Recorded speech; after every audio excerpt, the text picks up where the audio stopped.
Hello, everyone, and welcome to episode 51 of the Confused and Sweaty Home Games podcast. Today is October 11th, 2020. My name is confused or the sweaty. Sorry.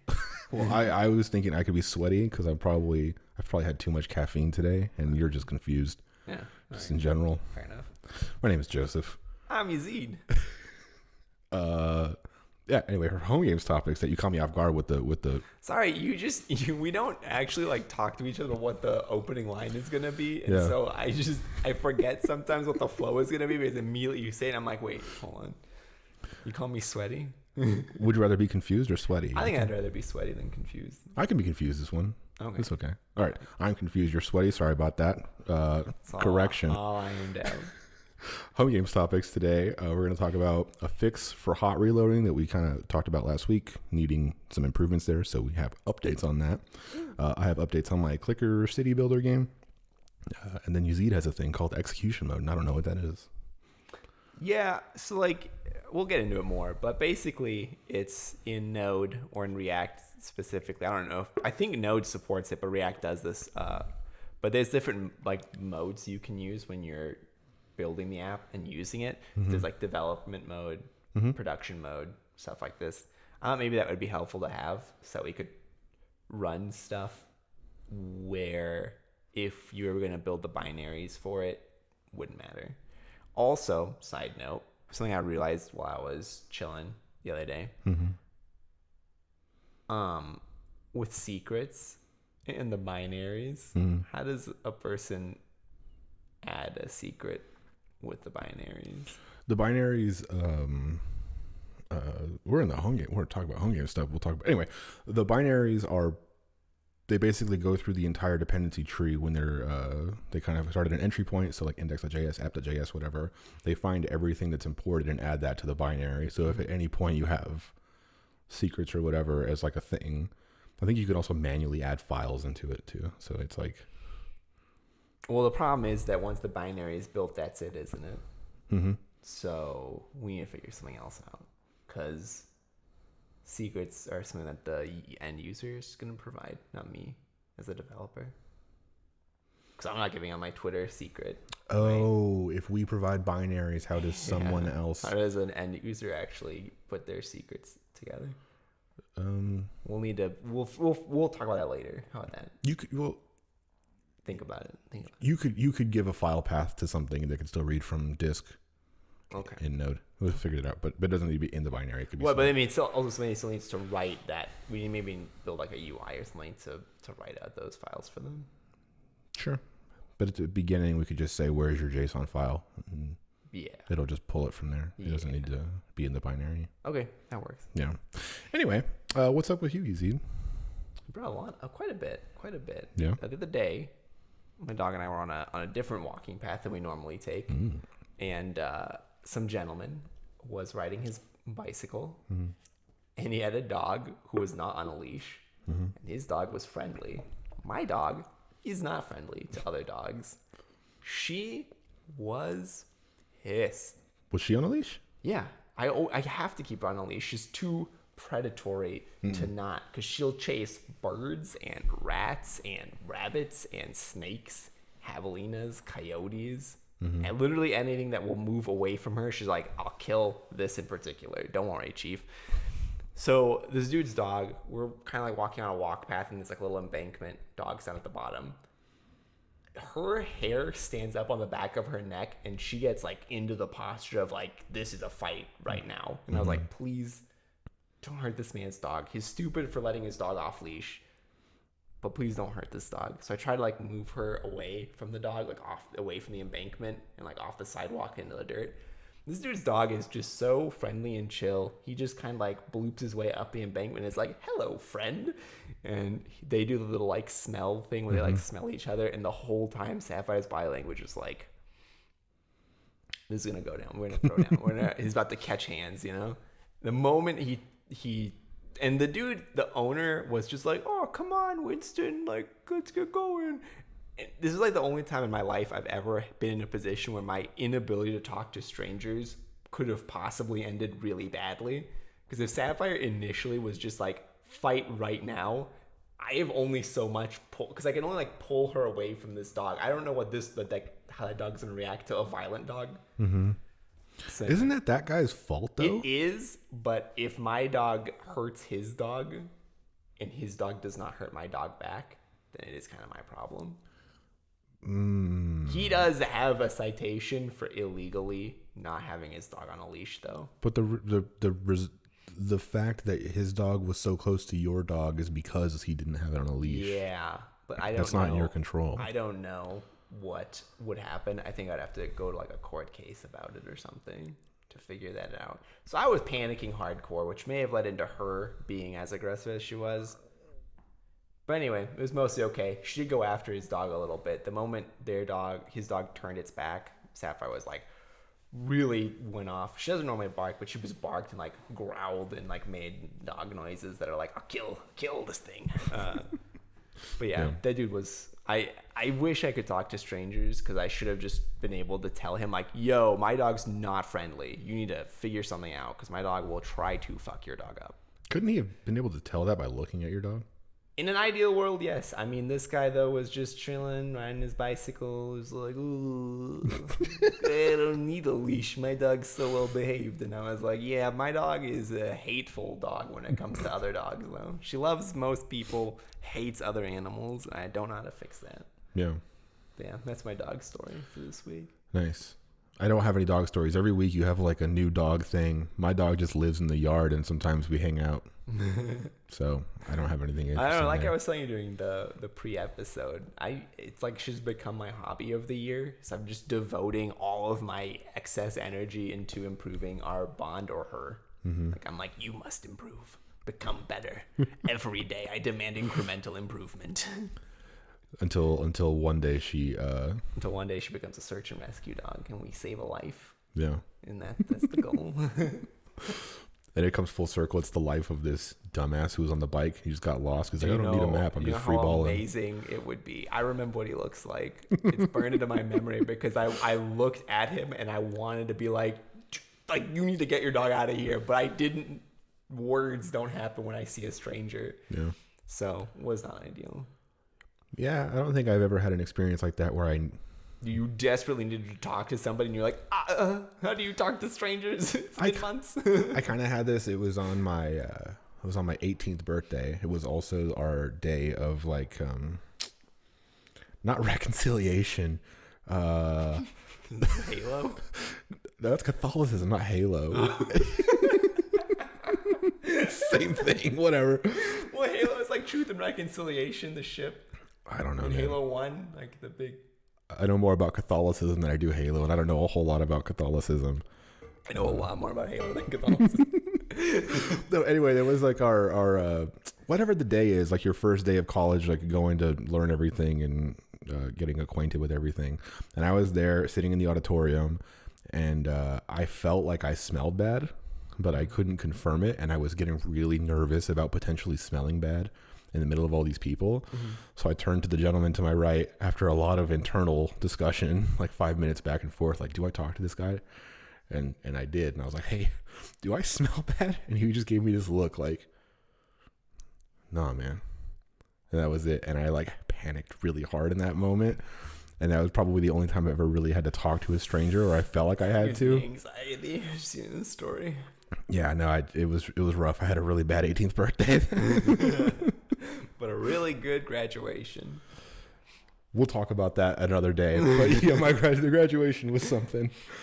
I was a total dick to that one guy. Yeah, I listen. I was there. Oh, I know. Anyway, we'll talk about that later or another day. Cool. Did you have more about dog stuff, or was that your dog story? No, so I was like, that's mostly my dog story. But this week has really been dominated by more League of Legends and also tennis because the French Open happened. Okay. And League of Legends stuff is still going? Is that like weeks more still? Yeah, that'll end in October. It'll end with October, basically. Okay. So you still have, 3 weeks of League of Legends competition? How are you living like this? This doesn't seem... I like watching sports, and League of Legends is something I've watched now for like 10 years, and it's just been... So can I okay, listen, it's a long story, but can I tell a story? Sure. Okay, all right. So there's this player, okay? let's start with let's start with where it should start. So this young boy, and he's from he's like the first generation from a Chinese immigrant family. So he's the first person born in the U.S. And he would like to grow up to become a magician. So he learns this quite mechanically difficult trick called the double lift, which is like a card trick where you take a card and you get it to the top somehow. And he spends like months and years like mastering this trick, and eventually, like, you know, interest in becoming a magician kind of peters out, and he's in high school. He's like 16, and he is like, you know what, I really like playing video games. And so him and his parents start to have like friction, because all he does when he comes home is he wants to play video games, and his parents obviously would like him to do stuff besides play video games. And eventually that boils over into his parents throwing him out of his house. So his parents literally kick him out, and all he has is like a bicycle and his computer and like some clothes. And he somehow gets some Wi-Fi, and he posts on the League of Legends subreddit, and it's like, hey, listen, like, I got kicked out of my house, and does anyone have a place like I could crash? Because I guess he doesn't really have any real life friends. And this random dude on the internet is like, yeah, I have a couch you could use for like a month or two, I guess, because then I gotta, you know, my lease is up afterwards and I gotta move. And so he moves in with this guy, and he all he does is play League of Legends, and he gets to be like really good at this game. And eventually a team picks him up, like a team, and at the time, like, this would have been like no money at all by like our standards, but to like some 16-year-old kid who is now like basically living out of this dude's apartment, who he ends up becoming great friends with for like life, basically. He makes like okay money. He ends up becoming like an amazing talent, like considered like one of the best people ever in North America. And he ends up joining a team called Counterlogic Gaming, and his by name is Double Lift, kind of like to throw things, like, you know, to like throw back to that. And he ends up just like, that team is considered like the best team in North America. They win every tournament, and they get asked to go to Korea to play in like a Korean tournament. It's the first season that Korea is playing this game. So he goes to Korea, and they bomb out. Like, they do not do well. And they have a rival team in North America called TSM, and they do incredibly well. They become super popular, the most popular team in North America. And when Double Lift and his team come back, they just can't beat TSM anymore. And so now TSM is like the best team in North America, and Double Lift and his team is like the second team. And this goes on for years. So like, I'm talking like 4 years of this, where his team, CLG, is either like almost as good, like just on the cusp of being good, but just can never quite make it. And TSM just keeps beating him. And every year it's just like super disappointing for him. And I mean, I'm watching this whole time. Like, I'm basically growing up with him, because 10 years ago I would have been 16. So I'm growing up with this guy too. And he ends up just eventually in Madison Square Garden, this crazy venue, his team CLG beats TSM for the first time and wins North America. And they go to Worlds, and everyone's hopes and dreams are on them. They're like, this is the best team North America has ever sent. They're super amazing, super awesome. And they get slaughtered at Worlds, like just absolutely blasted. And then he comes home, and he gets kicked from CLG, this team that he's devoted his whole life to basically since he was 16. And he gets picked up by their rival team, TSM. And it's like, oh my God, this is a crazy story. Like, what's going to happen? And he ends up eventually getting back to Worlds with TSM and getting blasted again, just completely fails. The next year with TSM, he goes out there, gets destroyed again. The next year, he gets kicked off of TSM. Now, like, this is the first time he's been kicked off of TSM. CLG won't take him back, his former team. And so he ends up playing for a different team called Team Liquid. And with Team Liquid, he wins North America again, goes to Worlds again, and gets slammed down again. 5 years in a row, this man wins North America, goes to Worlds, and gets blasted every time. And it's just like, it's crushing every time. And every year he's like, man, you know, like, I let my fans down, I let everyone down, like, I'll try harder next time. And he tries and he tries, and he can't win. And this year, he gets kicked / leaves Team Liquid, goes back to TSM in very surprising fashion. He wins North America again. This is his 6th year he goes to Worlds. And this year, again, he gets absolutely dismantled. His team doesn't win a single match at Worlds and is coming home. And that's why I watch it. I was hoping for like and then he won, No. but it's another year where he No. loses. It's not. Listen, that's why I love it, because in a story, he'd win, right? In like a TV show or a movie or a book or a comic or whatever, like he'd win eventually. Like he'd get further. But this is real life, and that's why I love it. It's like he will likely never do better than he's done previously. He may never ever go to Worlds again because he can't cut it. Even though he is the best native player North America has ever had. Best player ever born in North America. And he can't cut it. Yeah, but like failure happens all the time in every way, you know? It's not like I don't feel the like watch this guy keep failing. No, I don't know. It's just it's something because I've watched him and I've seen him. And I was watching the game and I was on the subreddit and I was like checking it out and everything when this happened like 3 years ago or 4 years ago now. But he started to reconcile with his parents, like his mother specifically, who was the one who was like really having a hard time with when he lived there. And he started to reconcile with his parents. And like over the course of like a year, they were starting to like, feel it out, like get talking to one another, kind of getting along again. And then his team was supposed to play in the grand final for North America that year. And the week that it was going to happen, his brother kind of went a little crazy and stabbed his mother to death. And he went up there on stage and he dominated. He won so hard that final. What the fuck? And it was crazy. Like that, like I'm connected to this guy emotionally. Like I've seen him like be this like young kid, like super tragic heartbreak. Like now we're going to World, and then every year he gets just like crushed down every year. I don't know, man. I love the like. Every year it feels like it could be different. Every year it's like maybe this is his year, and every year it's like no, it is not. And this is another one of those years. But my favorite team got through, so it's all that matters, really. That's why I like watching League, man. Although I will say my predictions are totally wrong, and I am not going to get that laptop for sure. That desktop. I'm not going to win the desktop. Only 0.42% of predictions were right as of yesterday. This is your fantasy league type thing. Yeah, the fantasy type thing to win. If you win like an Alienware like high end gaming laptop, or not laptop, sorry, high end like Alienware built computer desktop, and only like less than 1% of people have gotten all their predictions right, and I'm not part of that less than 1%. That's okay. Yeah. But you see now, like, I don't know. I don't get it at all. It's hard to like explain. I don't know, man. It's crazy. No, I don't get it at all. It's crazy. It's like.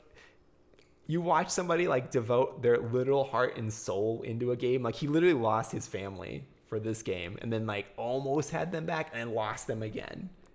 And it's like, and even now, like no matter how much he tries, like he's furiously like working his heart and soul into this game, like blood, sweat, and tears. And he loses again. And it's like soul rending and it's like crushing and it's like, oh no. But at the same time, it's like, damn, that's an amazing story. Yeah, no. No, I think like I can appreciate human tragedy in ways that are not esports because I don't really give a shit about esports. Yeah. You know? But whatever. I mean, I'm not knocking you. No, I know. I think that's kind of like why I like sports though, is it feels like a TV drama, but it's not scripted at all. Like the end result you may never expect it. You would not, like in a million years, you wouldn't expect somebody like this to lose again. No, not to lose again, like to even have the chance to lose again. Like imagine having a family member murder another family member and literally like 2 days before the grand final and then showing up to the grand final anyway because it's your job and you win and you're like, wow, okay, this guy's like, he's on another level. Like how crazy good is he and like mentally strong is he? And then he goes to Worlds that year and he gets blasted. I don't know. I love that. I love that somebody can be as good. Like I love that somebody can be so much better than me because I play on the same server as him, and he's so much better than me. But it doesn't matter because there's somebody like way better out there, and I love seeing somebody like do their thing at the highest level. Yeah, I don't get it. I don't know. That's okay though. It's okay. Tennis is the same way. This morning actually, Rafael Nadal won his 13th or 14th French Open, which brings his grand total at the French Open to 102. So he has won 100 matches and has lost 2 over the course of like 14 years or something. It's pretty crazy. Yeah. That's another fun story. But he doesn't have like as crazy of a story as this guy. That guy's like legitimately a protagonist in another in a TV show. He'd be the main character. Everyone would root for him. They'd be like, "This is the guy." He'd have like a rival who's like a friend rival or whatever, and eventually it'll work out. But for him, it'll likely never work out. And it's just, I love that. Like, I love that it like takes. I like that his story like takes what should be like a narrative in like another medium. But in real life, like in a sport, it's like it doesn't work out that way always. I don't know. Yeah. Things just don't work out in life, though. That's what I'm saying. Like shit happens everywhere, not just in sports. Yeah, but he's like a bajillionaire now. He makes so much money. Yeah. He went from being like a poor kid who got disowned by his family to being like way wealthier than I will ever be, and still Garbo when it comes to international play. It's different tiers of Garbo. I don't know, man. I don't know. I like that. It's okay that you don't, but I do. Yeah. I won't hold it against you. I think maybe that's why I never really got into sports, because I think people need to care about players and care about like the history of individuals and stuff, and I don't care at all about that. That makes sense. Yeah. I think to some extent you do have to care about either like the people or the team, or like you have to like connect to it in some way. Yeah. I think for me it was like I was the 16-year-old who played League a lot. Yeah. Like, I don't know. Now you're a 26-year-old who plays League a lot. I don't play as much. I play 1 to 3 games a day. Every day of the week. That's not a lot. Is this addiction? No problem at all, boss. What about you, man? What about you? What's going on with you? Not much. This week was kind of a attempted relaxed week. Didn't really relax because I don't do that a lot. Well, I know. So I played some video games. I started a new anime. So that's what this note is here. Anime? What was how long in between animes? I was watching, originally, this is like over the course of a year or two. So I was watching Death Note, made it halfway through Death Note, realized I hate Death Note. Okay. I loved the beginning of Death Note, hate Death Note. Okay. And then I watched One Punch Man. We talked about this before. I didn't get it. I didn't like it. I started My Hero Academia.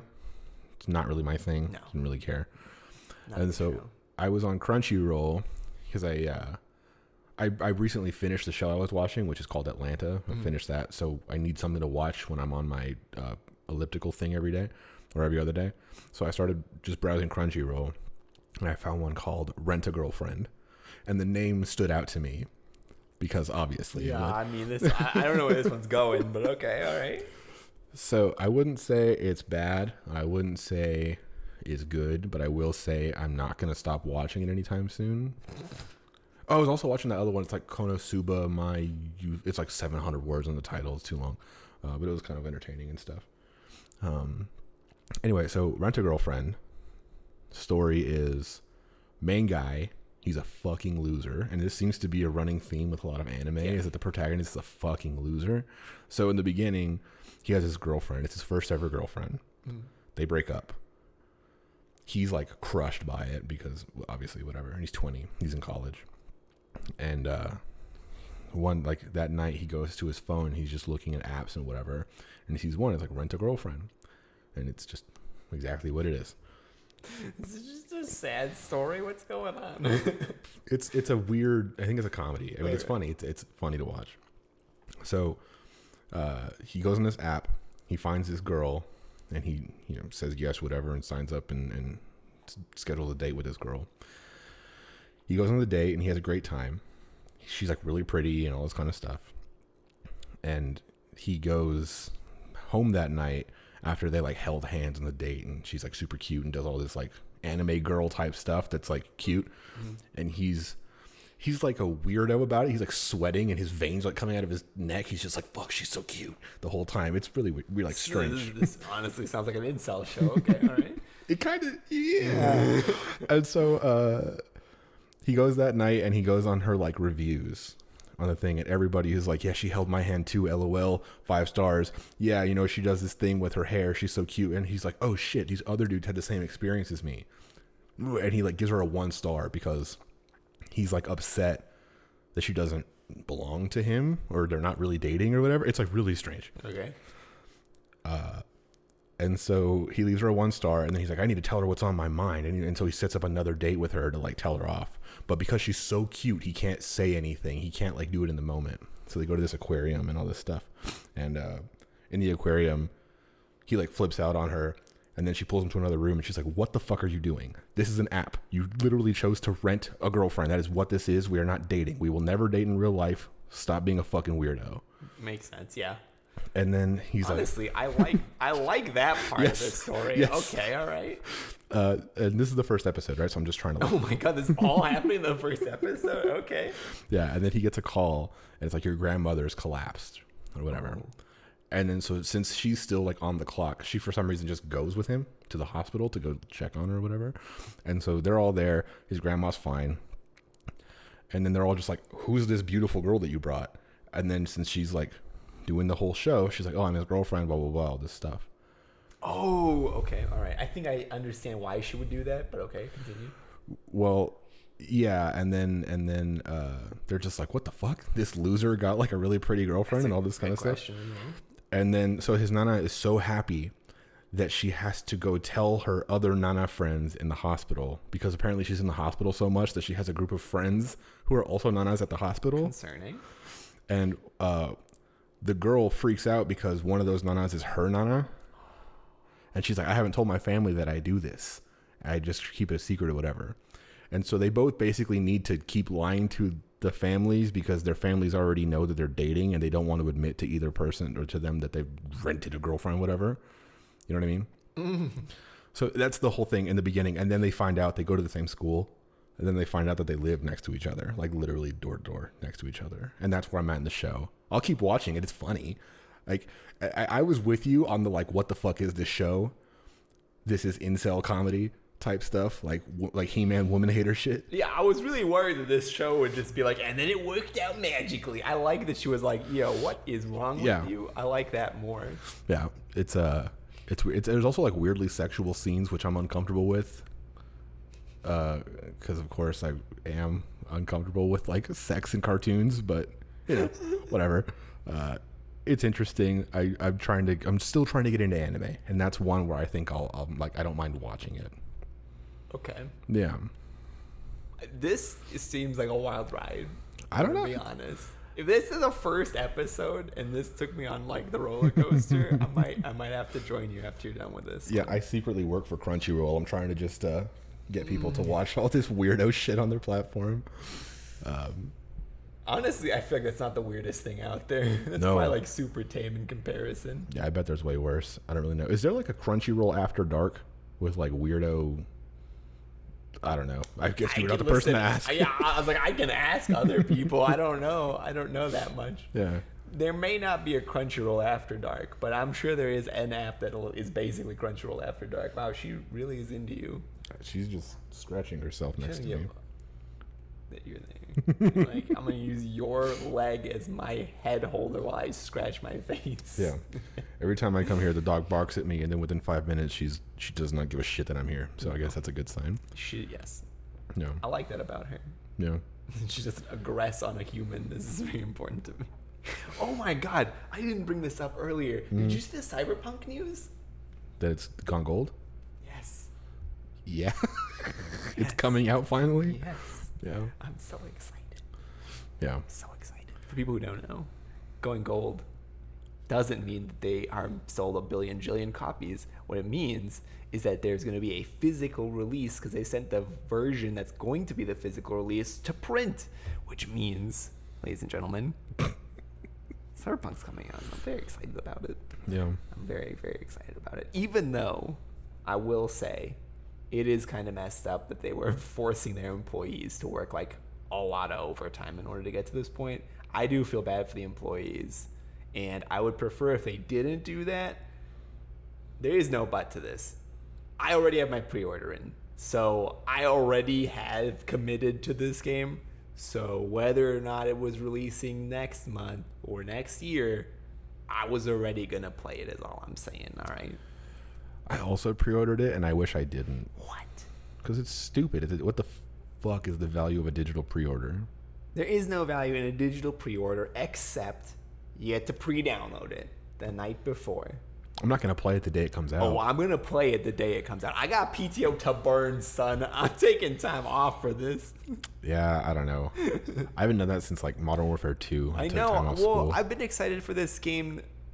Okay, I was excited for this game without knowing anything about the game developer, specifically because I like cyberpunk. I think that genre is cool, and I would like to play or watch a movie or read a book in that genre.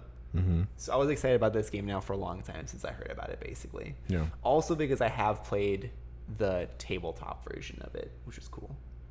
There's a tabletop version? Yeah, it was a pen and paper game originally, Cyberpunk 2077. It was like a pen and paper role-playing, like Dungeon Dragon style game before it ever was going to be a video game. Also going to come out with an anime for it, so I guess I'll watch that. Nice, bringing it all together, you know? Tying it literally, just tying all the strings together on things I like. Next, they're going to go rock climbing in space, so, you know. I want to play that game, I guess, when it comes out. I don't really know much about it. I've seen some of the gameplay and some of the trailers and stuff. It looks fine, whatever. I don't get excited about things anymore. I haven't been hyped on a game in years. Like, maybe I'm dead inside. No, I don't think so. I mean, maybe, but I don't think so. From the outside appearance, you're still very much alive on the inside. Yeah. Well, it's like, I think it's kind of going back to my whole irrational stress that I have from all of the entertainment I could be enjoying, and I don't enjoy most of it. You know what I mean? Like, not that I don't enjoy most of it, as in I experience games and I don't like them. It's that I have a video game closet full of video games I have never played.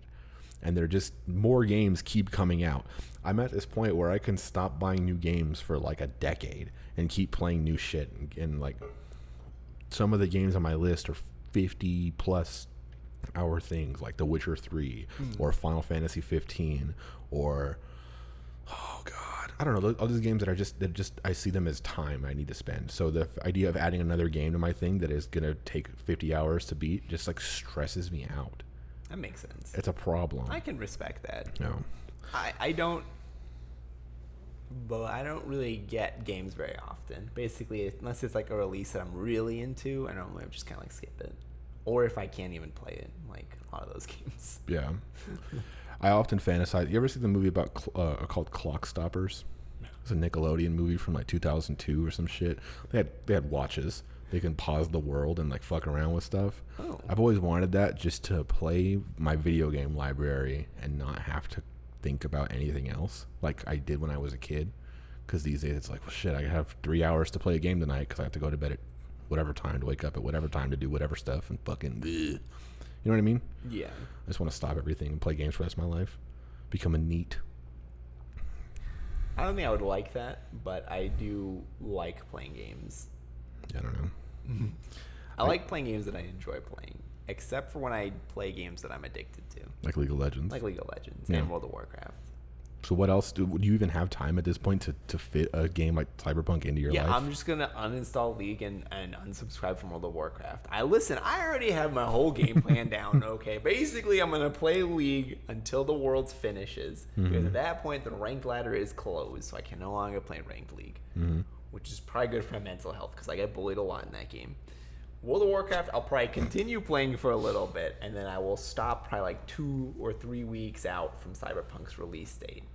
This will allow me time to become an ascetic monk who forgot all about other video games, and then when this game comes out, I'll be like prepared. Yeah.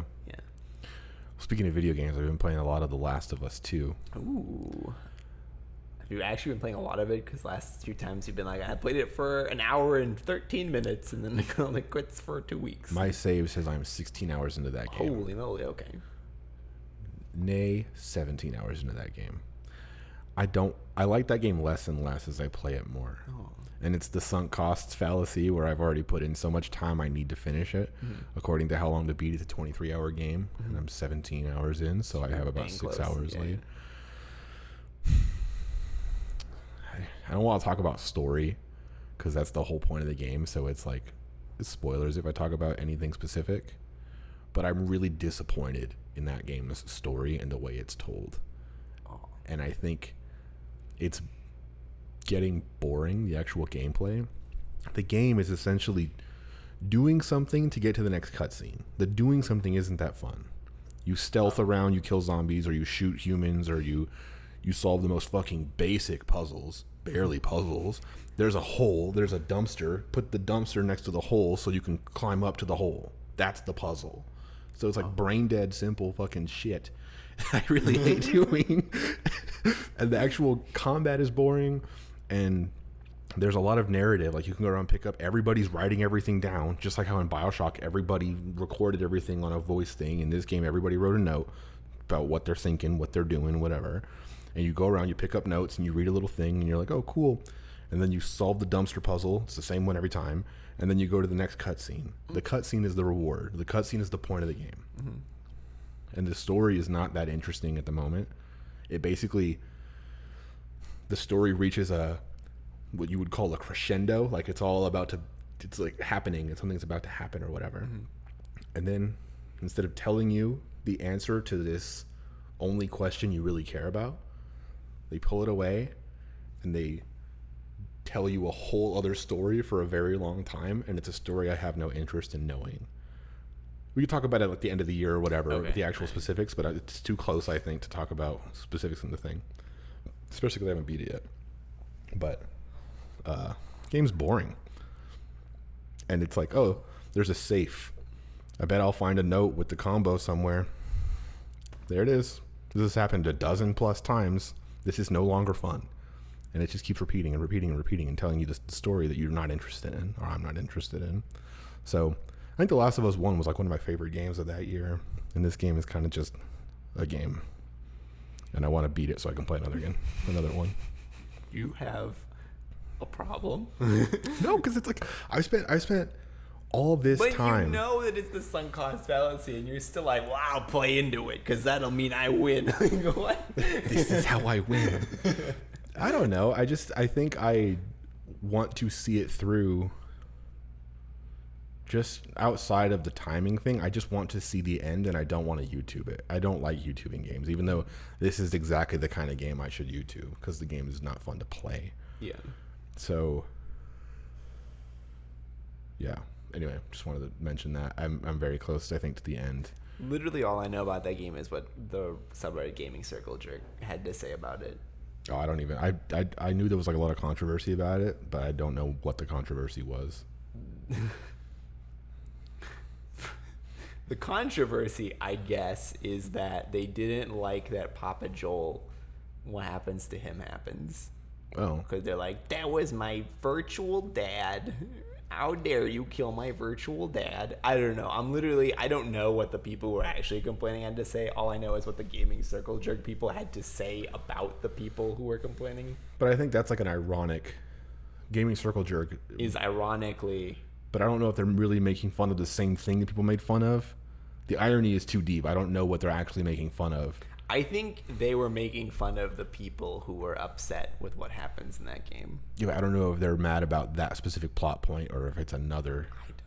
I don't know. That game was surrounded in controversy, and from what I gathered, there shouldn't have been any controversy. It should have just been a game. Yeah, it's a video game. Yeah. There's pointless love stories in there, but that's always true. Like any love story in anything Mario has a love story. Yeah. Fucking who cares about Peach? You're there to jump. On Goombas. Yeah. I like a love story and anything that's not a love story, I don't care about. It's like, oh, by the way, they kissed. It's like, fuck, I don't care. I don't care. Anyway, that's The Last of Us. I'll talk more about it when I finish it, I think. Nice. But I just want to finish it already. Do you have anything else? No, I played a little bit more of Insurgency Sandstorm because there was a big update for that. Literally every update for that game is like 16 gigabytes, and you're just like, okay. It's a new map. And, really? And new guns and stuff. And whenever these big updates happen, the player count like doubles because typically it's like 3,000 players online at a time, and now there's like 6,000. So that's pretty nice just to kind of see what's going on. That game is still really fun. I was telling Synovia about why I like Insurgency over something like Call of Duty at times, because Call of Duty, the whole thing is like the UI has to reinforce that you killed that guy. Yeah. You get a hit marker when you shoot him. You get points on the screen when you kill him. You see it in the little kill feed, and you see the body fall over, whatever it may be. But it has to kind of tell you that you killed him, so you're looking at the UI and not the game. Yeah, you're like, yeah, I killed him. Nice. Yeah. That hit of dopamine. Yeah, and it gives you that thing of like, I see the numbers or whatever. In Insurgency, there's like no UI. You just shoot a man and you watch him fucking crumple. Or you don't see what happened. You're like, I think he's dead. Yeah. And then you take 2 steps and it's like, joke's on you, son. I Yeah. wasn't dead. Yeah. And I was explaining to Synovia why I like Insurgency, because you get the visceral feedback of like, that man just is slumped over because I shot him to death. And she's like, you're fucking sick. It's like, maybe there's 6,000 people who like the same thing. That doesn't make me crazy. Listen, I like that game not for the same reason as you. I like it because it's slower. I'm not very good at games that demand a lot of high end, like really fast. Like twitchy? Yeah, I'm not good at that. What I like about that game is it's slow pace. You got to make your decisions. Like, do you take this corner at 100 miles an hour? No, because you get your butt blown out. Right. Instead, what you do is you take it like 3 miles an hour and well away from the wall, so when you turn, you get to like really see a lot of angle. But anyway, that's why I like that game. Although your answer is, It's the combat for me. It's like the point of the game. Yeah, and you're good at it.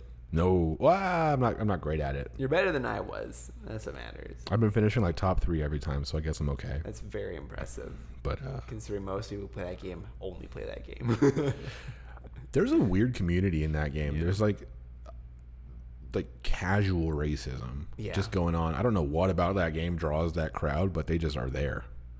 Yeah. If you want to hang out with some racists, go get on Insurgency Sandstorm. Yeah, that's kind of what put me off in that game. Is how racist some of the player base was. I just mute all. I'm over. I haven't talked to a stranger online in years. I've been better for it. I think we're feeling better. I think that's a good move. I need to start doing that in all the games I play. Do you play with game chat on in League?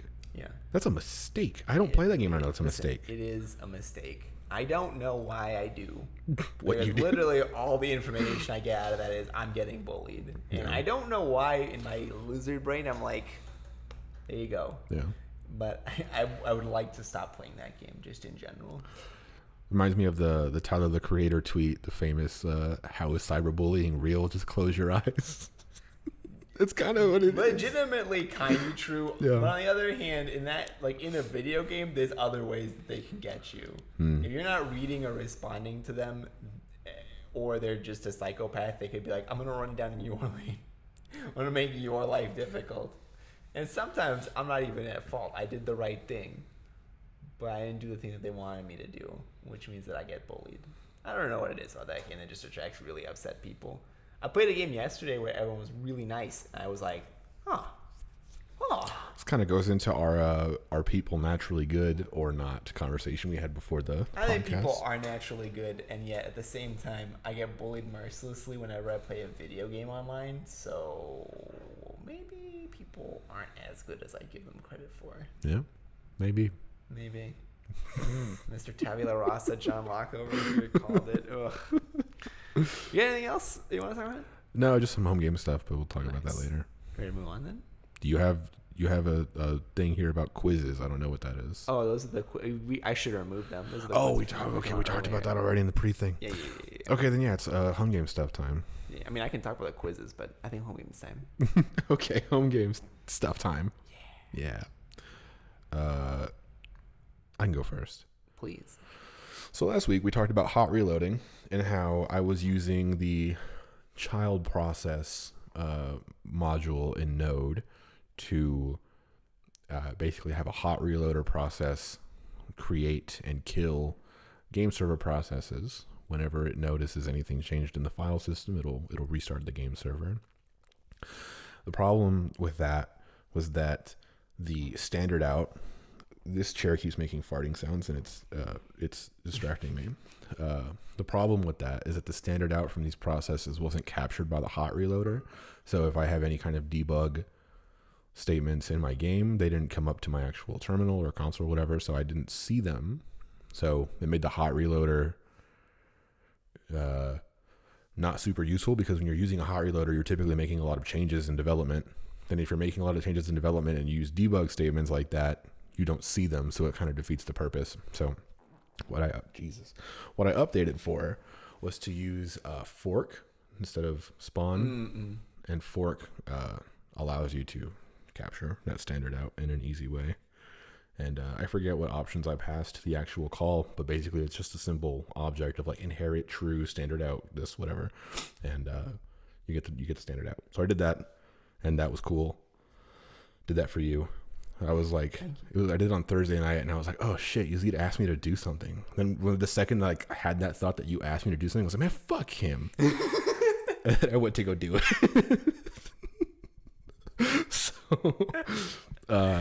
So anyway, I did that. The other thing I was working on yesterday and today, and a little bit Friday, I think, was my city clicker stuff. I went back to that to kind of focus on that.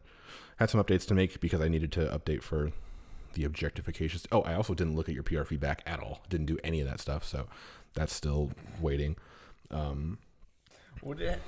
What gives you notifications on GitHub? I get notifications on GitHub. I never check notifications on GitHub. Oh, okay. I only check when I get emails. But I knew I had the feedback. I just didn't go to look because I didn't give a fuck. You were like, what good could that idiot say? Not that, but because we talked about your feedback already, and I kind of knew what you wanted to change, and I just didn't want to do that this week. Yeah, that's fine. Yeah. So the city clicker stuff, I had to update it to objectify the game node parameters and all that kind of stuff. Super simple change. Just get it to run. I've had like a form of writer's block with building the city builder part of it. I've been dreading it because I don't know how to make it work. Like I know how to make the function work. I don't know how to make the city builder side of a game engaging and how to tie it into the numbers from the clicker game. The clicker game, it's not engaging. It's only engaging because of the numbers and stuff that happen in your brain. Like it naturally just does that. The city builder stuff does not have that. So how do I make it fun? I have to actually make a fun game. And I've been just like not doing it because I've been trying to think about it.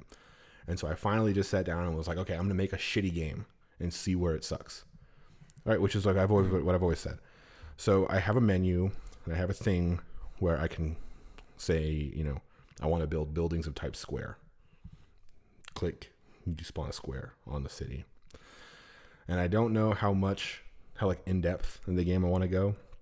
I don't know if I should have you basically allow you to build roads, or if I should have roads automatically built, because I don't want that much complexity in the interaction and stuff like that of like moving the roads over here and like the logic to update and remove roads and the connections between things that are made when roads are connected. Well, what does it mean to be connected? And it sounds like a lot. Yeah. So yeah, kind of I'm in this thing where I just need to flesh out this city builder thing and see at what point I kind of trigger something that I think would be fun to like build in that direction. I also realized originally it was like a one screen city where it would like maybe scale out as you built. So it's like I built 10 buildings. Oh, yeah. And they filled up my screen. So now that has become like a cluster of buildings and it just zooms out. Okay. But maybe I need an actual city builder view where like you can pan and zoom to go into specific areas of your city. Yeah.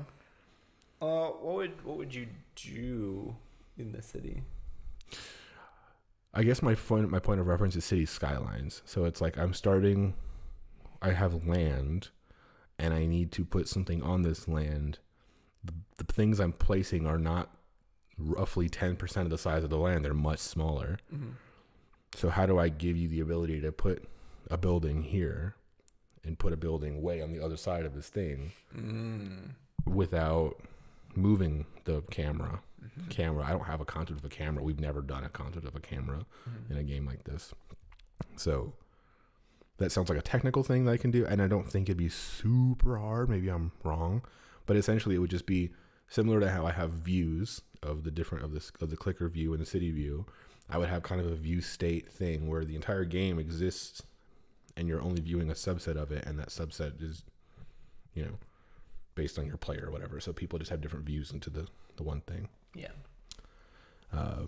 So that's like a technical implementation of it and stuff. But yeah, basically just realizing I just need to build this thing out And one of the things I'm going to need at a certain point is panning and zooming, which sounds hard. Yeah. Yeah. Well, how do you have any ideas on how you want to do that? Well, the view state thing can say this player is looking at basically building your own coordinate system. You have XY coordinates, which we already have on the thing, but I mean a separate thing of like within this view, they're looking at X this, Y this, and their zoom level is this. That's how it works on like Google Maps. Mm-hmm. That you have an XYZ. The Z is the zoom level of how close you are to that latitude and longitude. And so anyway, I think we should probably do something like that. Are you gonna run into problems with it though? Because there will likely be multiple people playing the game simultaneously. Yeah, that'll be different. So you'd have to store all of their view states. Mm-hmm. Okay. Mm-hmm. And I don't think that's super technically expensive. It's just storing something in memory of a XYZ. Well, not that part. I meant more on the rendering part of it, because you have this like huge, right? Say you have like your 100 by 100 block, yeah. Mm-hmm. Then like somebody's zoomed on this part and this part and then this part and then this part and this part. You still have the whole thing, but when we go to squish it to send across, we do trim down. So isn't that gonna like eat away at time? That's assuming that the map in its full views, in its full state, exists in the squished tree or in the game tree. Yeah. So I can have a version of the map being the entire possible state of my city or whatever. Mm-hmm. And the only views I'm sending out, the only things that exist in the game tree that are visible are the visible blocks to each player. So I can have something like on a tick, say, what's my game? Cut into my views of that thing, and then send out the chunk of the view to every person. Instead of sending out the entire map, throw it away and only look at this part. Okay. Yeah. I see. Yeah. I think it would work. I mean, it'd be kind of expensive to do that, chunking up the map every time, so I don't know how fast my tick is going to have to be. I doubt it'll be 60 a second. Probably be like 10 a second. Mm-hmm. My computer should be able to handle that just fine. Yeah. Okay. I don't know. And I think if my computer can handle that fine, most computers can handle that fine, because my computer is a 6-year-old MacBook, so. It doesn't even have an Ethernet port. No, well, this isn't that computer, but that one doesn't either, because it's Apple, and they don't give a shit about functionality. Okay, that makes sense. Yeah. So anyway, that's just kind of, I had a technical question there. So it'll be something I have to figure out, but I am happy with the clicker still. I think it's a cool thing. So like I said, I just need to be able to figure out how to make the resources from that clicker connect to a fun city builder. So I think if I stop thinking about the clicker and I just do the city builder part, I'll somehow find some connection there to make it cool. Yeah. I also want to do performance profiling, like I've said before. I also want to still work on my workboard, which I've said before.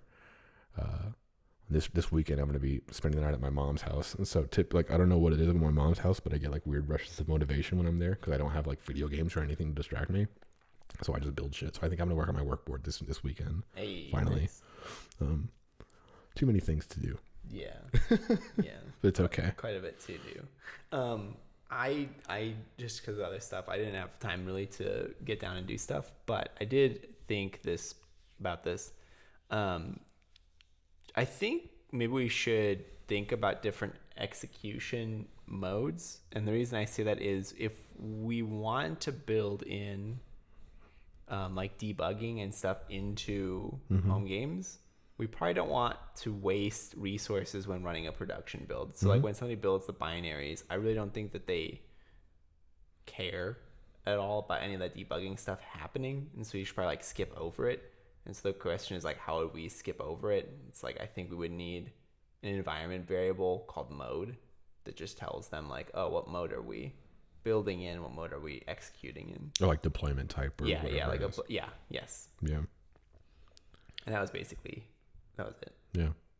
Yeah, that makes sense. I think kind of talking about a performance profiler, the server and client would both need to know that they're running in a debug or performance mode or whatever, and do more expensive operations to say, okay, well, what's my current performance, and show it on the screen on the client or whatever, all that kind of stuff. So we would need to have that for that.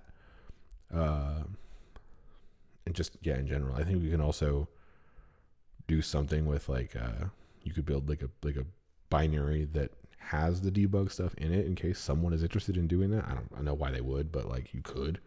Where you basically you say this if statement or this condition is evaluated when you're building it based off of some environment variable. If it's true, if it's false, if it's whatever, then it'll execute this part of the thing, and then the actual binary it's just hard coded to a true or a false or whatever. Yeah. So it's just, you have the ability to do that. So we could do that. I don't know what the value is for someone to have a debug version of a home games binary, and then they can just see all this like performance shit without miscellaneous information to them. Yeah. Well, if you think about like a black box test, you don't know anything about how the system works. You just see how it works. You just see it working. Yeah. Try to test for functionality. So it's kind of like a black box performance test where you're just like, I don't know how this thing runs, but it runs like shit. I can tell, like you just have someone whose job it is to say that. Yeah. Instead of like needing to change the code. Basically, you can do something like maybe if you have a latency test and you say part of my release process is I build a debug binary with all these flags set to true, so it puts out performance stats, and then I have it running on like a toaster virtual machine, and I ensure that frame rate never hits above or below this. And if it does, then it's not performant enough. You can do something like that. Oh, okay. I see your value in that. But yeah, that's really like all I wanted to bring up is maybe we want to start implementing that idea into home games. Home games. Yeah. Agreed. One other thing I have a lot of ideas. Yeah. Just in general. Yeah, I know. So one thing on our client, it's super nasty, is the controller logic. It's also unfinished. I basically have this mapping of Xbox 360 controllers. When you see a new one of these or a new PlayStation, whatever, you can do all this kind of stuff. Then you say, when they press this button, execute this callback. And it's kind of a generic way to just say button to callback, button to callback. Mm-hmm. The trickiest thing is analog stick movement, because you essentially have to pull the controller at a very fast rate and see where the stick is at the moment to get the like very precise XY of where it is, and it's like little grid. Mm-hmm. And all that stuff is pretty nasty. So I want to make this is another thing to add to my list. Very, very bottom of the list. I'm just saying it here. Which means you're going to do it at some point. You're like, that sounds interesting. And then you jump on it. I know how this is. Because I like doing things that aren't always just strictly home games. And I feel like this can feed into home games. But a controller library. So just something that we can keep in the home games repo that people who are not interested at all in home games can use. But it's something that can provide this interface to say, this controller, I don't care about the specifics of how it's handled, just give me this callback when this button's pressed. The A button on the Xbox controller. I can build a browser-based game with controllers. I know it doesn't work for a clicker, but you know what I mean? I'm all over the place, but like I want home games to have a bunch of useful libraries, anything that we think could be useful, and we should own them because it's all ours, and it's like marketing to developers. If you like our controller library, you'll like our performance library. You like our performance library, you'll love our WebRTC library. No. So not even we love that. I'm just saying we need to own the libs. Jesus, how long were you setting that joke up for? That was well done, honestly. That was really well done. I agree, though. I do, not about that part. I do agree that we should have kind of like supporting libraries that people can use. Yeah. It's like marketing. I think it's a marketing thing. I mean, it is kind of like marketing. Also, it is nice utility for us and for other people. Yeah. There's no downside. No. I mean, there is a downside. We have to do it. Yeah, we have to work. Yeah. That's the only real downside. Yeah. But I do agree. I think that'll be nice utility. I guess that's all I had for home game stuff. All right. You ready to move on to Song of the Week? Song of the Week. Do you want to explain the change? Yeah, so the change this week, I had to let the music finish, so that's the uncomfortable. Oh, I thought you were like, what change? Or you were just giving me a hard time. I was like, I don't know what's going on. No, so this week we're changing it because basically what we do every week is we had last week's Song of the Week, and then the following week we listened to it. We actually started listening to it at the beginning of the show a few weeks ago. So we talk about last week's song of the week, and then we mention this week's song of the week without much discussion. It's me just saying like, oh, 50 Cent in the club. Talk about it next week. So if we basically listen to the other person's song of the week that it is the song of the week, we talk about a song one time. We don't have to talk about last week's song of the week. At the beginning of the episode, we listen to our this week's song of the week. We talk about it this week. We do the same thing next time, so it's all contained into 1 week. She's very comfortable. She's a comfy girl. So today we listened to too many songs because we had my song challenge of last week, which the thing was Givenchy by Young Thug.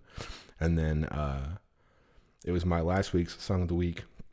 Then Yazeed listened to my song of this week and the other way around. So we in total listened to a lot of songs. Yeah. But so we had to double it up for this one. So next week we'll kind of go back to the one song, 1 week thing. Yeah. Does that make sense? I think that makes sense. It makes sense to me, but I was involved in all of this, so yeah. I was here the whole time. People will figure it out. I just hearing the words, I don't know if they make sense. Yeah. I talk like a madman sometimes. I won't say no to that. I'm gonna start this week because the 21 Savage song, "Runnin'" by 21 Savage was my song of the week. Was fun. Mm-hmm. That's what I'll say. The beat was fun. I don't really think I'm into 21 Savage, but I did like his choice of beat, which I guess is the producer's choice. But that whole album is a collaboration between Metro Boomin, who is he's a giant popular producer from Atlanta, he's from St. Louis, but he like lives in Atlanta and does Atlanta type music, whatever. 21 Savage is a rapper. And so that whole thing was Metro Boomin produced. And if you like Metro Boomin's production, he has a ton of stuff. You can look up. They have an album called Without Warning that came out a couple years ago. That's like all spooky sounding trap music. It's pretty cool. But yeah, I knew you wouldn't like that song. Yeah, that definitely wasn't a song for me. I did like the production on it though. Like, and also I didn't even know. First of all, I didn't know there was a Grammy for rap. I learned that from this song. I also didn't know that 21 Savage won a Grammy for rap, which was also a surprise to me. That was last year. He won a Grammy for a song called "A Lot," which you might have heard before. You probably don't care. Listen, there's like a 4% chance I've heard any rap song you've ever given me. But I was going to say, of all the rap songs you've given me to listen to, I thought that somebody else probably should have gotten that Grammy. Unless "A Lot" is a great song, I feel like there's some more interesting rap boys out there, and rap ladies, and rap people. "A Lot" is a good song. It's a good song. I think that song won a Grammy because J. Cole is on it, and people who don't love or don't like, who aren't super into hip hop, really like J. Cole for some reason. He's like a modern Eminem, where it's like, I don't like rap, but I like Eminem type people. Yeah. I don't like rap, but I like J. Cole because he has songs about like getting boners in class and stuff. So people are like, I relate. So anyway, I think that's why he won, not because. Oh, okay. I was gonna say because like I feel like I've listened to other rap people, and you were like, yeah, like listen to their flow or like listen like when they speak on the beat. Like I thought like the technical stuff wasn't there for him, at least on this song anyway. Yeah, no, he's got more intricate rapping on other songs. This song I liked mostly because of the energy and like the beat. Like I think is a big thing. Like there's a part where he says something something something. I got my knife, and when he says knife, it like the bass hits really hard. It's like that kind of stuff. They go well together. Yeah. But he doesn't say it that deep. But I said it that deep. It would sound cooler if he did say it that deep. You have to. Okay, if you want a more interesting song from him, there's a song where he whispers the whole time, and I forget the name of it, but I'll send it to you. Is this like Gas Pedal? No. It's a cool song. I'll show it to you later. But yeah, anyway. Also, the Grammys like don't represent what people really like. The Grammys are like a bunch of out of touch people voting on songs, and no one fucking likes them. So I don't know. I never really knew what the Grammys were. To me, they're just some weird thing where a bunch of people get together like, and your music was great. Yeah. And I'm always like, I don't know any of these songs, so I just stopped listening. Yeah, I don't get it. I don't get the need for the Grammys for hip hop music or for stuff in general. Like, people like what they like. You don't need a bunch of people in suits telling you what's good. You know, you can figure it out. Yeah. Anyway. I think it'd be more interesting if it was like producers and other rap people voted on it. So like you'd have like a right, because then like if Kanye was like, and this producer was sick, and then like that producer wins a Grammy, and everyone's like, dang, that producer really has to be sick. If all the rap people and other producers are like, that's a sick producer right there. Seems like a conflict of interest. You'd vote for yourself and your friends. Yeah, you give everyone yourself and your friends. Yeah. Yeah, that's dangerous. Yeah, if it's like Yazeed, he makes really good music, but fuck him. I'm not going to vote for him. Like, if you're competing against people, you shouldn't vote. Isn't that what happens now? Like, people get snubbed all the time. Well, the people who decide the Grammy winners are not people who make music. Like, wait, what? Who are they? Or they're not in the same, like, it's not like Taylor Swift is voting for best pop album. It's not like Kanye is voting for best hip hop. That'd be way cooler. But they would like, listen, like if T Swizzy was out here, like, all right, I don't know who else is a not indie pop artist. The only thing coming to my mind is Imagine Dragons. Okay, if Taylor Swift was like, Imagine Dragons album was great this year, she's really on you. If she was like, Imagine Dragons album was fantastic this year, how would you? Wouldn't that make that more of a fun thing? I think people would be more into it. I don't know. I just think some like random person who was like, and this song wins song of the album because he talks about boners. It's like, okay. I just think the whole thing is like antiquated. In a world where we have Twitter and Kanye can tweet that he fucking loves the new whatever thing, it's like that's all you need to know. Yeah, but like having to put down like your favorite one of the year. Yeah, like in an organized manner. I'm not saying there's no place for like ranking lists and stuff. I just think something like the Grammys. I'm not arguing for the Grammys to exist. What I'm arguing for is a better version of the Grammys to exist. One where the artists vote on themselves, basically. Like, imagine if every artist in a genre voted for who was the best person in that genre, and like they had to pick which genre they were in.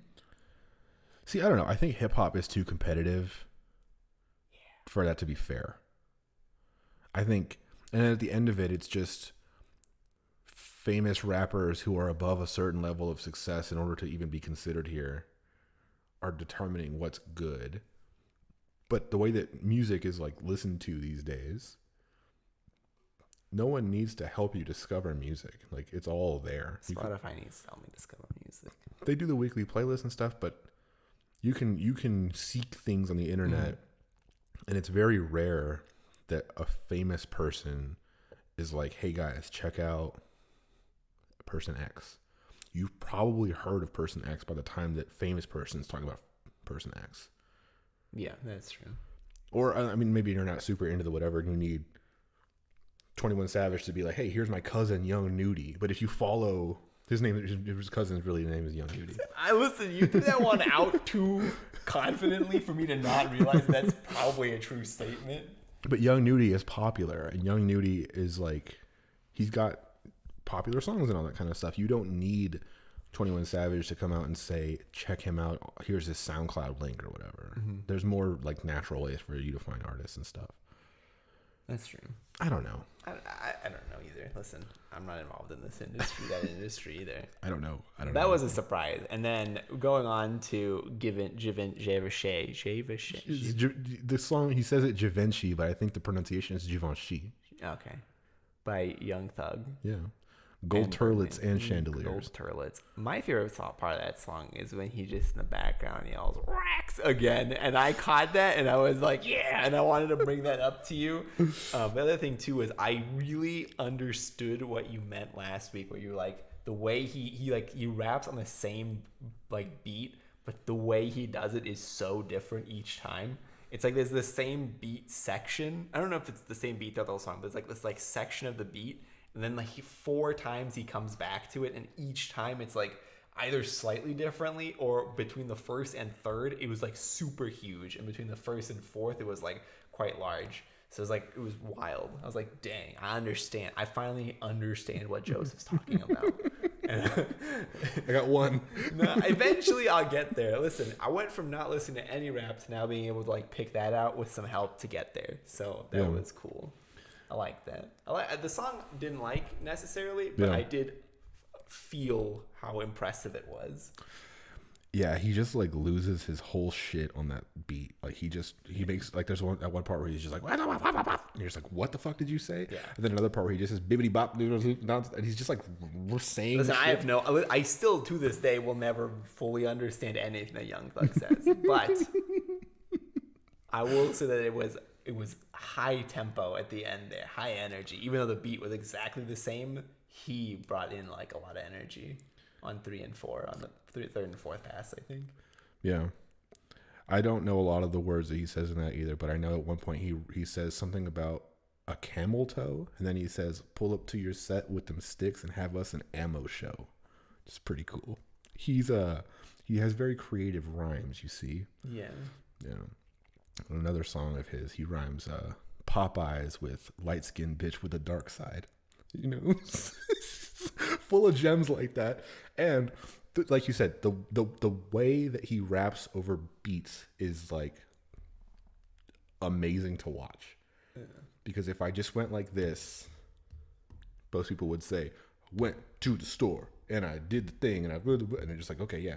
But he's like weaving all through it and fucking whatever. Honestly, on the last time he hits that beat, it felt like he wrote that part with no beat in mind, and the beat was just there in the background and he was just going wild and the beat was just like, hello, I'm still here. That's what I kind of felt like on some of those. That song is interesting, and I can say confidently I understand. Great. Well, I just want to help you understand the genius, of Young Thug. Yeah.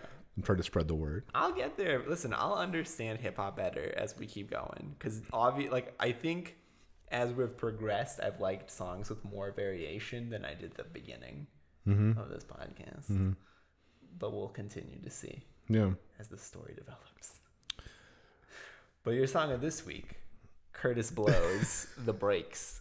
Yeah, that song is so 1980s, and I don't mean that like ironically. I mean it's literally 1980s, like personified. Just like the way he talks and the beat, and like just like how overly exaggerated that song feels. Mm-hmm.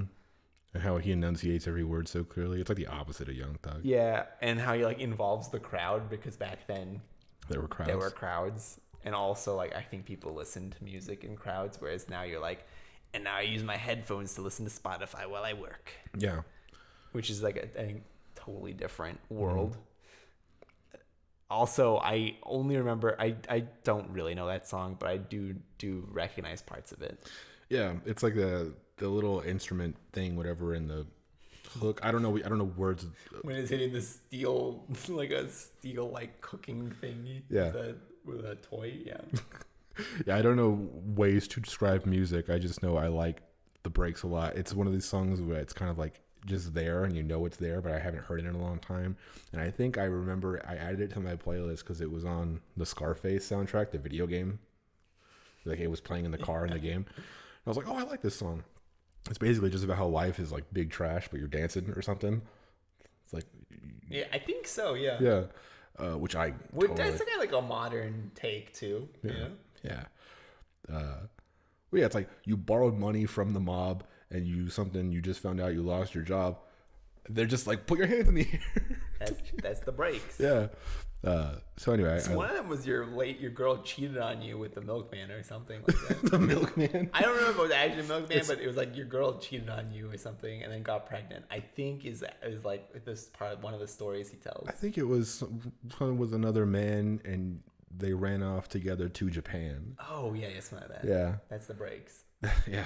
Anyway. It's like no. I really like that's the breaks because he doesn't say it with like any real emotion. Yeah. It's like so overly exaggerated pronunciation and stuff. Yeah, very matter of factly. Yeah.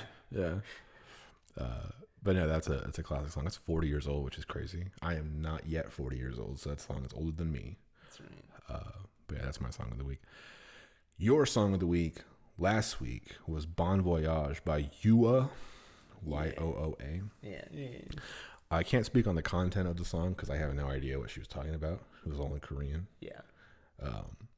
But it was cool. It was a fun, upbeat thing. It sounded Hawaiian to me. I don't know what that even means. There were like chants and stuff, which to me are like, it just felt like a luau type beat. And again, it's like all abstract sounds to me because I don't understand the language. But it was fun to listen to. I'm like embarrassed to listen to music I don't understand the lyrics to, because like, what if someone's like, oh, I love that song. I love when they're talking about, the poetic whatever of like the prison system. It's like, what the fuck are you talking about? Like, I don't understand. So it's like, I don't listen to stuff like that. Yeah. But it was fun. It was cool. Nice. I'm glad you liked it. My friend listens to K-pop a lot more, and I think understands Korean to some extent. Yeah. He just sent me that song because like it reminds me of the World Cup, and I listened to it and I was like, this really reminds me of I think Shakira's World Cup song. Well, the Waka Waka. Yeah. That's a good song. I understand some of that. I actually don't like that one. My favorite World Cup song was Tafiet by Stroma. I don't know what that is. You would know it if you heard it. Okay. Are you sure? Yeah, 100%. Because I was 100%. You knew some of these. We live in like separate bubbles, so I don't know. No. The reason I know you know Tafiet is because Stroma is a Lauren Dance. Who did yeah. So he did a World Cup song. So I'm almost 100% sure you've at least heard of Tafiet, because I think for the same reason you know about him. Keep in mind, I have never watched any part of any World Cup in my life. It doesn't matter. Okay. To some extent, World Cup permeates all lives. Okay. We'll see. I'll. You know the Waka Waka Africa song. Because I know Shakira. You know him. Listen, I almost can guarantee that you know that song. Okay. If I was a gambling man, which I am. Yeah. I'd go so far as to say I'd put money on it that you know that song. Okay. You should write it in the notes so I can look it up at some Okay, point later. I will. And your song of the week this week is Chameleon by XY and O. Yeah. It was okay. Yeah. It was I looked up the year and it's 2016, and it feels like a song that you would do drugs in a nightclub to in 2016. Yeah. It's very of that era. Yes. That moment. Yes. It's very repetitive. It's very backgroundy, which is fine. That's definitely. I think just even in the camera shot, that's very funny. Just making sure the world sees her scratching her ear. But anyway, yeah, that was that. I liked the part where they said chameleon. Look at that. See, she's not chubby. Okay. She's not chubby. See. We had a conversation about this and before this about whether or not the dog was chubby. So Yazeed is trying to. I'm gonna prove to you she's not chubby. Dang it. Okay, that's fine. Who the fuck am I to judge a chubby dog? You're a human being. I'm a chubby human being. Anyway, that was it for song of the week. Yeah. I have nothing else.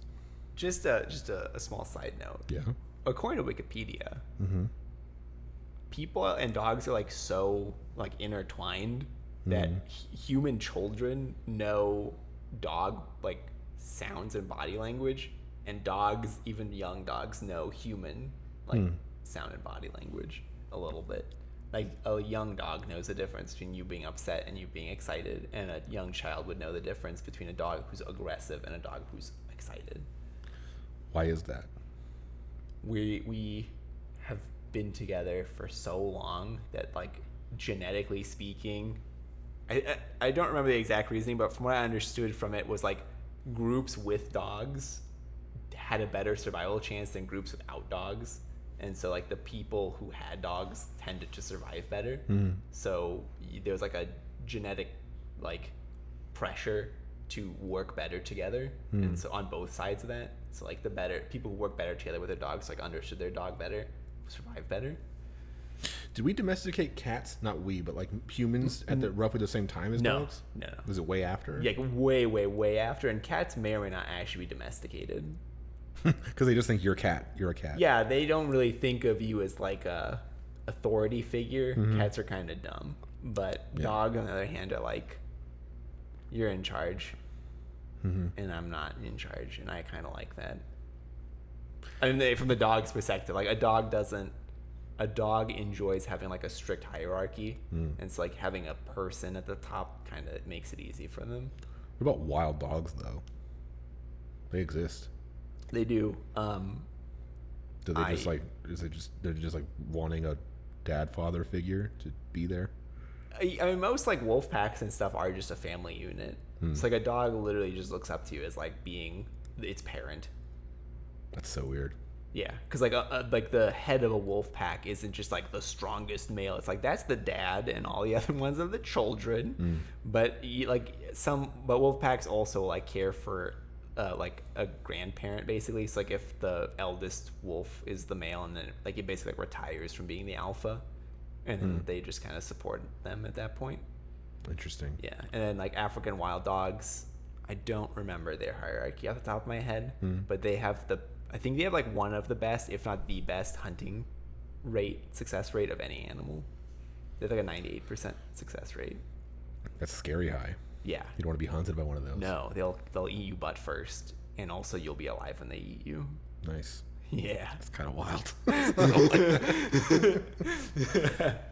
Anyway, I think their actual name changed to Painted Wolves now, because I don't think that I think we changed from calling them African wild dogs, because they were seen as pests. Dingoes I don't really know that much about. And then there's the singing dogs in Papua New Guinea, I think. And then there's something else. Yeah, it's like wild dogs all over the place, but I think for the most part, like the dogs that we domesticated, they like kind of get it, and they kind of like that's the case. Yeah. I don't know, man. Dogs are cool. Cats I dislike, but it's what it is. Yeah, I've never met a cat that I liked. I just don't feel attached to cats in the same way, I don't think. Like, my sister had a cat, and she really liked her cat. And then I had to take care of her cat while she was away. But I've never been emotionally invested in a cat. No. In the same way I can get emotionally invested in a dog. Yeah, I don't know what it is. It's a different type of people, you know? Yeah. Everybody's either very pro-dog or very pro-cat, but never both. I met people who had both. But are they like, I'm a both person? Or are they like, I'm a dog person and I have cats? I don't know. I didn't ask her. You have to go ask this person. This is research. I mean, I don't know. It would be weird if now, after many months of not talking to her, I was like, hey, you remember we went on a date one time? Would you view yourself more as a dog person or a cat person? It's really bothering me. I don't see the problem here. That's possible stalker behavior. And I'm an upstanding citizen who pays their taxes. How is that stalker behavior? I don't know. That's going to do it for episode 51 of the Home Games Podcast. Yeah. Thank you. I do the outro. Oh, right. The intro. Well, I'm just trying to save us. You're talking okay. about being stalkers. You're okay. You take us out. No, I'll take us out. Thanks, everyone, for listening. As always, our music was done by our friend Tynan or at Nitan on Bandcamp. You can catch us on Twitter at homegames.io or on the web at homegames.io. This is all true. Thank you for listening. Yeah. We'll see you next week. See you later. Bye. Bye.